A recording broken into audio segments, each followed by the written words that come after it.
been, I think, a sponsor now for 7 years. We are always very happy and very proud to sponsor this industry and just really go from being not just a sponsor, but to really making some good friendships here over the last few years. And it's always good to be back here.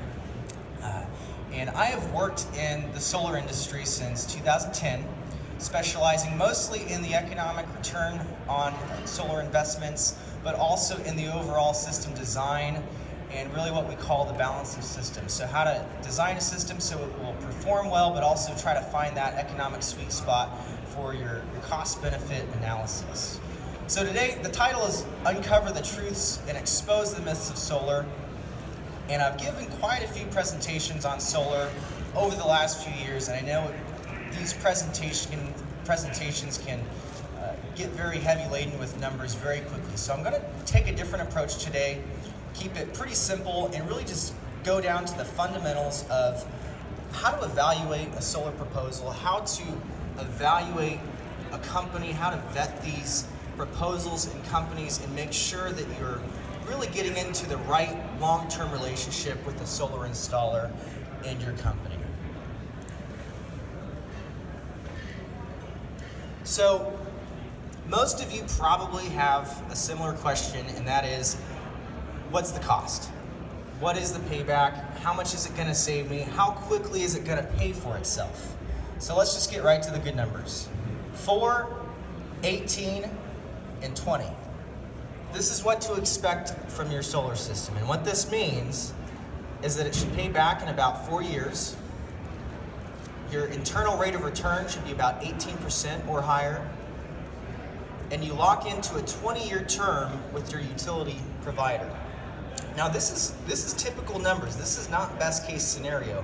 As system sizes and projects get larger and you start benefiting from economies of scale and spreading out those fixed costs over a bigger system size, it is not uncommon to see a 3-year payback or even a 2.5-year payback on a simple payback calculation.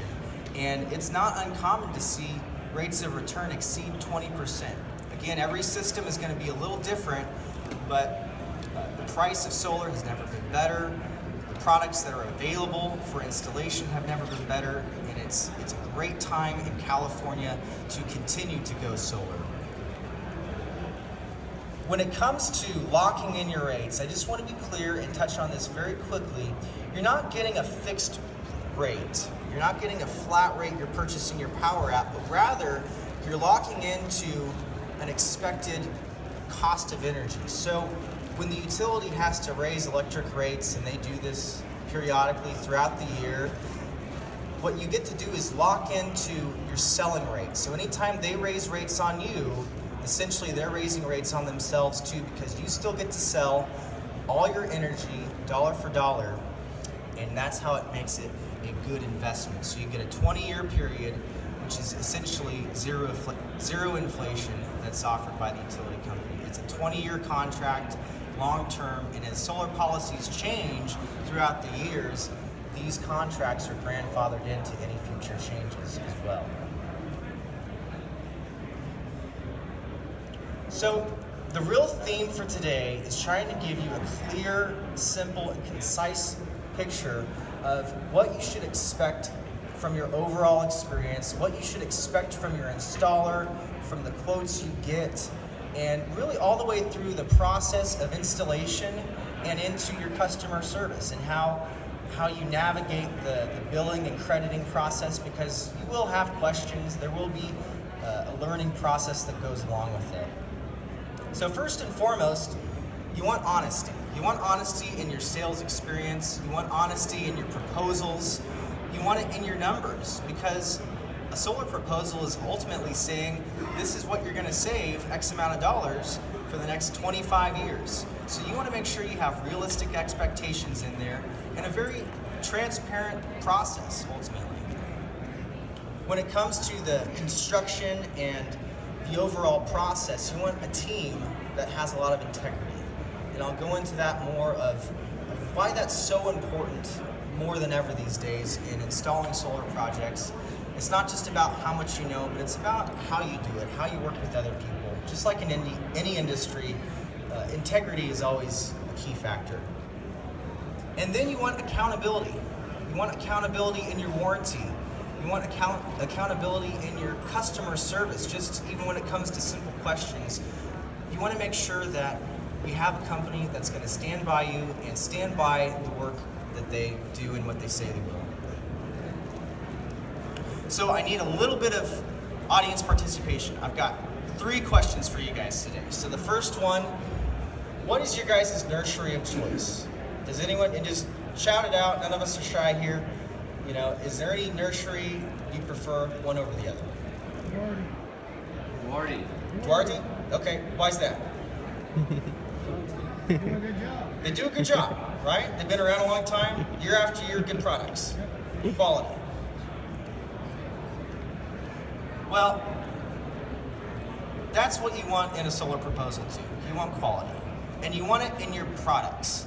If you're going to make the investment in solar, don't go all the way and get to the 1 yard line and then skimp on subpar products. You want number 1, and what that means is you want a tier 1 module. The simplest way to explain what tier 1 is, it's not just a rating of how good the module will perform in putting energy back into the grid day after day as the sun shines on it, but it's a measurement and a rating of the company itself that manufactures them and also backs the warranty on the product itself, which is just as important as how well the product will perform ultimately. So you want a tier 1 module. That's a rating that Bloomberg Finance puts out every quarter.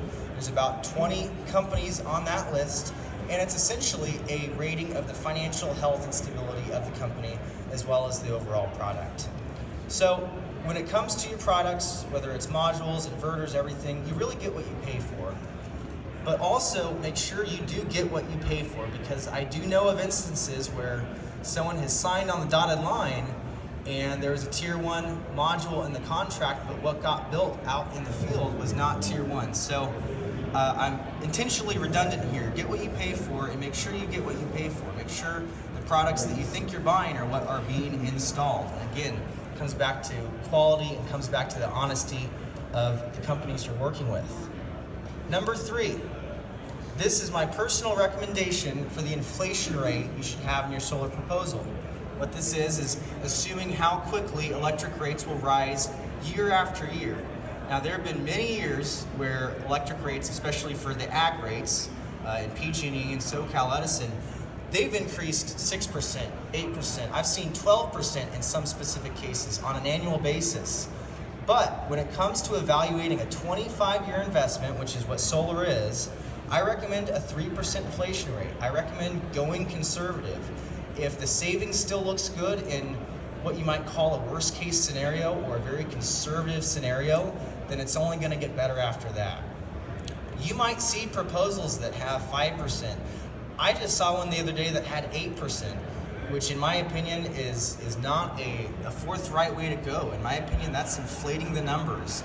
So at the very least, make sure the proposals you do compare have the same inflation rate, if not a 3%. And then 0. This is a very important point in my professional opinion in solar. Don't assume that solar will guarantee you month after month or year after year reductions in your demand readings. Now, there's 2 main parts to your solar bill. There's the electric charges. That accounts for typically 70 to 80%. And then there's demand charges, which the solar credits cannot be applied towards. Now, generating power on site will obviously help reduce your demand that you have to pull from the grid, these demand charges. So obviously that is the case. But what I'm trying to say is don't count it as a sure thing, because with PG&E's billing process, all the utilities' billing process actually, it's on 15-minute increments. So if you get a cloud cover for 15 minutes and that solar production dips, then you're going to be pulling back from the grid, and now you have a demand spike for that 30-day billing period. So for a proposal to have a line item that says 20% demand reduction month after month, and you're going to see this savings in the thousands of dollars, I would say that is not a very quality way to show financial savings, and ultimately it's a risk I wouldn't be willing to show you in a proposal if I was doing it myself. So if you're looking at proposals and they guarantee demand reductions things like that, I would highly suggest just to walk away at that point. So quality equals honesty in the proposal. Okay, next question. Has anyone ever had to have a new well drilled or new service installed by the utility? Anyone? How was that experience? Slow. Thumbs down. All right. Well, with solar, not only are you installing something, whereas a pump draws power from the grid, now you're installing something that's going to push power back onto the grid. You're pushing energy back to PG&E. So if it's slow to get a well, it's actually going to be probably about the same, or maybe even a more, as one of my good friends calls it, patience building process, dealing with PG&E to get your solar installed. Now, there's definitely strategies to go about expediting this process, but at the end of the day, there are jurisdictions, county building departments, and interconnection departments within the utility companies that you have to navigate. And it's not so much what you know as who you know and how you can work with them. So the process, this is where you need a strong company that has a lot of experience. And there's several good companies out there. There's a lot of companies out there who come and go, but you really need a strong team behind you to navigate the two biggest hurdles all of us companies face today in solar. It's permitting and interconnection. These are what slow down your timeline the most. On a megawatt project, you're going to see guys on the field for about 6 weeks total, but it might take you 7 or 8 months to get up to that building phase, and that is going through the permitting process and going through the interconnection process. Depending on the existing utility infrastructure you have on site, you might need transformer upgrades, you might not. There might be upgrade costs associated with that, you might not. You should pick a team who has the experience to be able to give you those answers up front, and also knows the key personnel in the utility departments to expedite these processes as much as possible. It's going to take some time, but it shouldn't take more time than it really needs to. So when it comes to these issues, in my opinion, it's really about relationships, and really it's about working with integrity. It's not just about holding the utilities to the letter of the law or any jurisdiction. Yes, you can do that. There's a time and place for that, but you catch more flies with honey than vinegar. Sometimes you really need to go the extra mile to earn that goodwill. And so you want to make sure when you're vetting your companies, ask about the reputation of that company in regards to working with utilities. And I think it'll be worth your while to gain that knowledge. Okay, third question. What's your brand? Everyone's got a brand. Ford. Chevy. Toyota. Lad. Okay, why Ford? Yeah. You just like it, right? Well, do you still need to change the oil though? Sure. Have you ever had a flat tire? No? Well, that's lucky. Well, I don't care what brand you go with, you still have to maintain it. And when it comes to equipment as well, the tractors, you still got to maintain it. If you don't ever grease your bearings or change your oil, of course things are going to blow up on you. Things are going to break down. That's not rocket science. With solar, it's a bit of the same way. You're going to have some wear and tear items, and you need a good warranty. You're going to need to wash your panels a few times a year to maintain that high performance that you bought the system on in that proposal. And it really comes down to understanding the warranties actually you get, because you really get 3 warranties. But also understanding how realistic those warranties are and really what's included and what's not. Just having a very transparent company explain to you what you're getting. So these are the 3 basic warranties you get: 10, 10, and 25. 10 years on the installation and workmanship, and that's going to come from your installer. So again, vet your companies based on how long have they been in business, who owns the company, again, get some referrals, find out what the reputation, the word on the street is about those companies, and at the very least, you probably want a company that's been in business as long as the warranty they're selling you. Inverters, you get a 10-year warranty. Now you can extend that to 20 years, typically, although I really haven't seen many people do that because the cost of that just isn't really worth what might be available on the market in year 11. And just to be clear, the inverters are designed and manufactured to last the 25 years or longer of the system lifespan, but that's just the typical warranty that comes with it.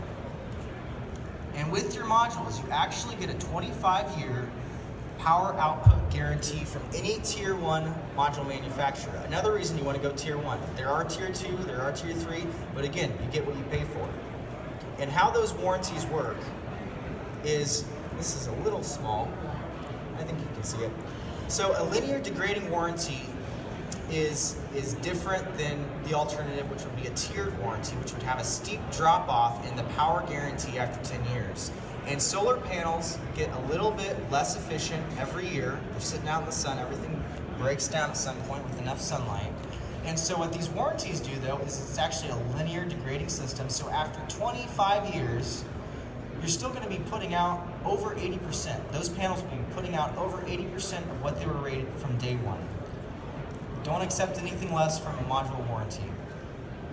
And when it comes to warranties, again, warranties are only as good as the company's backing them.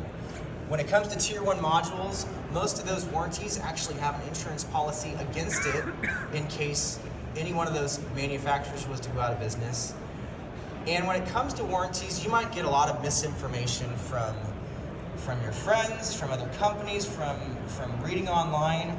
This is the industry standard, but you might see other numbers out there. And all I'm going to say is that if it sounds too good to be true, it probably is. I've never heard of warranties that go into perpetuity or anything like that. At some point, we've got to be realistic. So keep that in mind when you're vetting proposals as well.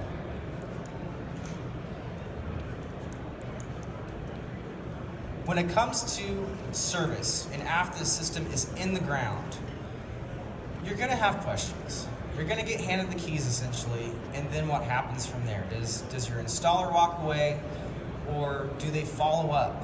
Do they do a site walk, a commissioning with you? Do they have a team in place, a dedicated office staff to answer utility billing questions? Because you will have questions, I guarantee you. I have spent countless hours working with utilities, and I still have questions. I've read through all the tariffs, and I still have questions. So I guarantee you will, especially when it comes to aggregated billing. But when you do have those questions, make sure that the team you've partnered with, because again, you're buying not just a 10-year warranty on the system, but the system itself has a 25-year lifespan. You're going into a long-term relationship. Let's just be honest with that. Make sure that your team is qualified and willing to help you. There's a lot of companies that will have one of those things. Maybe they're willing to help you, but they are not qualified to answer the questions, and they can get you into trouble quickly.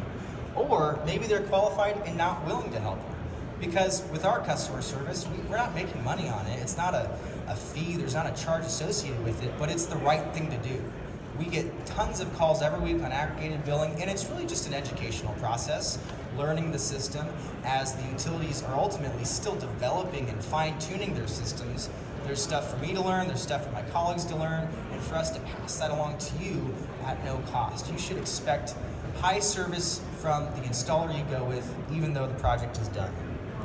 And that's where you're going to get accountability. You're going to see that in the system performance. You're going to see that in your savings year after year, and also in how to interpret the billing that comes from the utilities. Because it's not always the easiest or most fun thing to try to sift through when you're getting just envelopes after envelopes of crediting and billing statements. You're saving money, but you want to be able to see in a simple way how it works and know that it's performing the way you bought it, the reason you bought it and made those decisions, and those are coming to fruition.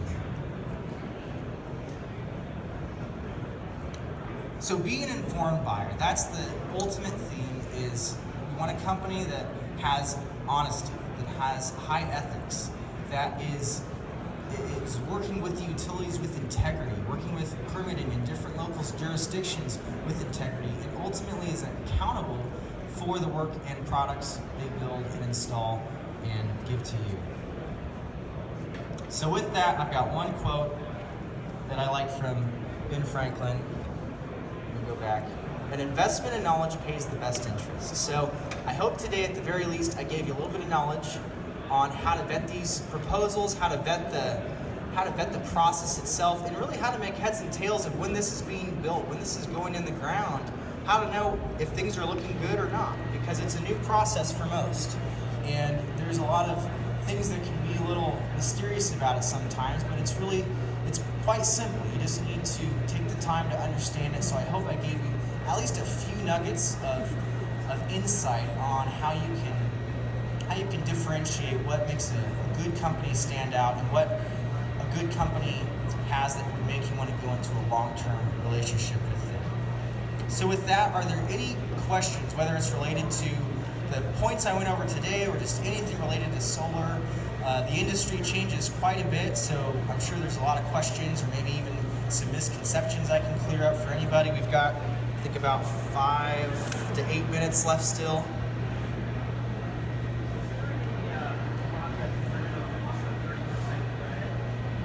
Good question. So are we going to lose the 30% investment tax credit? No. One of the big decisions from last December, a year ago, is that is extended for several more years at the 30% rate. If you can't utilize all 30% in the first year, it does roll over. So don't worry about that if that is a concern. And I believe it's in 2019 or 2020, it'll start ratcheting down. It'll go from 30 to, I believe, 26, and then 22, and eventually it'll go down to 10 in perpetuity. So those numbers might be just slightly off by a year or two, but we're at 30% for at least another 3 years. And on that same note, when it comes to incentives, there's also about 35% worth of the project cost that comes back through depreciation.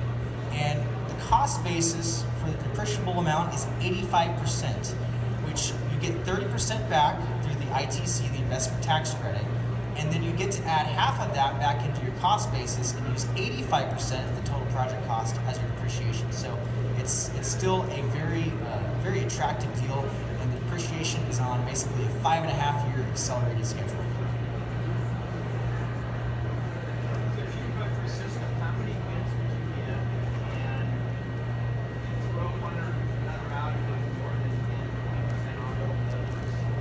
Yes, so the question, good one, is how many bids should you get when you're looking at a project, and ultimately how do you differentiate? You know, what is the acceptable range of variation in proposals that you should consider?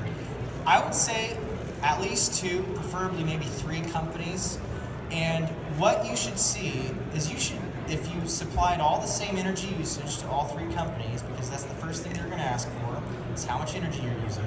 So if you provided the same data set to every company, you should not see a big variation in the system size they propose to you. So you should get 3 independent proposals that ultimately come back with the same system size within, I'd say, 5% or less variation on size. And there might be some exceptions to that. Some of that can come back to strategies for how to move projects through the utilities faster, and that comes down to evaluating transformer sizes that are existing on site and evaluating if it's worth it or not to upgrade those, which is a cost to you but allows you to build a larger system. So there's definitely some expense there to save some money, and the value of those two weighed against each other is what we want to look at. But I would say no more than a 5% variance in it. And then you're going to be able to compare apples to apples on the cost. And when it comes to the cost, it's not just the gross dollars, but look at the cost per watt. And that's the total gross dollars divided by the system size you're buying. So that way, if you do get some different sizes, it's a way to standardize what each one would cost. Yes?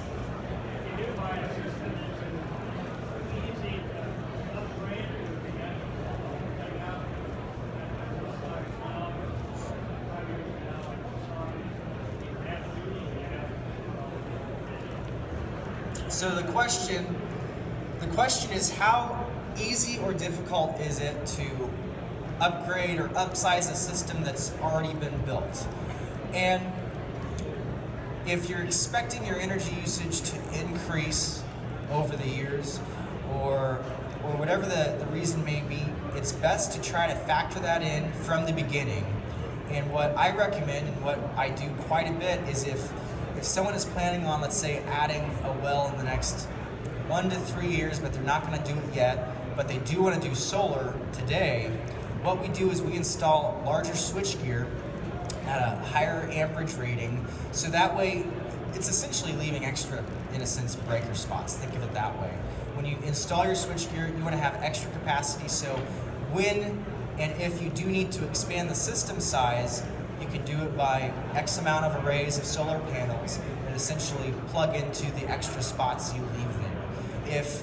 If you put in a 400 amp panel and 3 years later you want to upsize the system 30% and now you need a 600 or 800 amp panel, you basically have to tear it out, put it in. So it's best to add a little bit more of overbuilding on the electrical infrastructure, which is really a minimal cost overall, to be able to have that option to upsize later on. That's a very good question.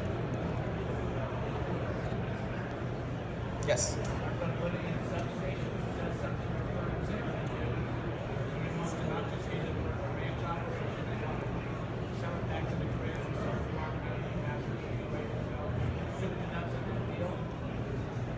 So the question is regarding substations and probably, at how big of a project we want to go, and maybe go into selling a wholesale rate kind of deal, a long-term contract with PG&E or SCE.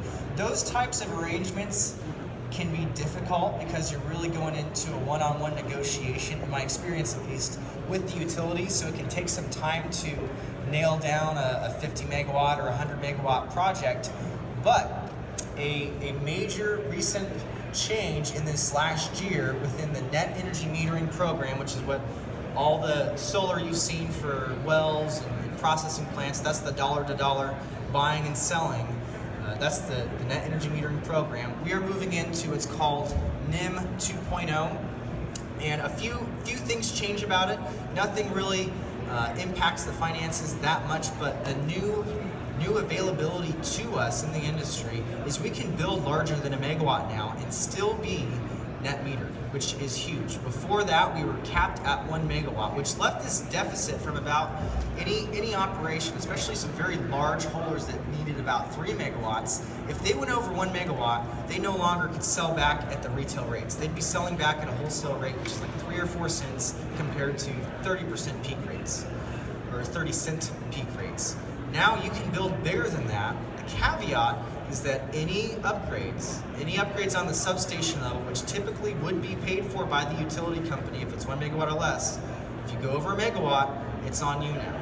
So we are finding, and we're in the middle of doing several multi-megawatt projects down in the Kettleman area, is that when you get to about the 2.5 to 3 megawatt level of project size, the numbers still look good. And that's adding in maybe $1 million, $1.5 million just in utility upgrades. The cost of energy is going up so much and expenses are just so uncontrolled that you're still saving enough money to make it worth it. So that's something to keep in mind that we're going to be seeing more and more of, especially in the valley, where in the current net energy metering program, you had this deficit from about 1 megawatt projects up to about 5 megawatts. We're past that 5 megawatt project, wholesale rates might make it worth your while, but you had that group, that market share that just couldn't be served because 1 megawatt wasn't enough to really go for it. It didn't provide enough savings to pay off fast enough. And 3 megawatts maybe we wouldn't save enough with wholesale rates. So now this is truly a game changer. So for select projects, it's definitely worth that, weighing the cost of upgrade charges from the utilities.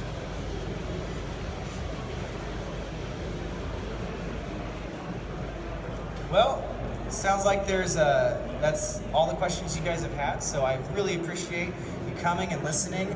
If you have any questions, we're in booth 833. It's got the big green walls next to the Almond Lounge. I'd be happy to talk to you more, or if you want to go into any more nuanced topics or just kick some tires, whatever you want to talk about, I'd be happy to answer your questions. We've got a great team waiting in the back to also answer any questions, or if you'd like to schedule any kind of follow-up appointment. So with that said, thank you all very much. We're very happy to be a sponsor again, and I hope you have a great rest of the week.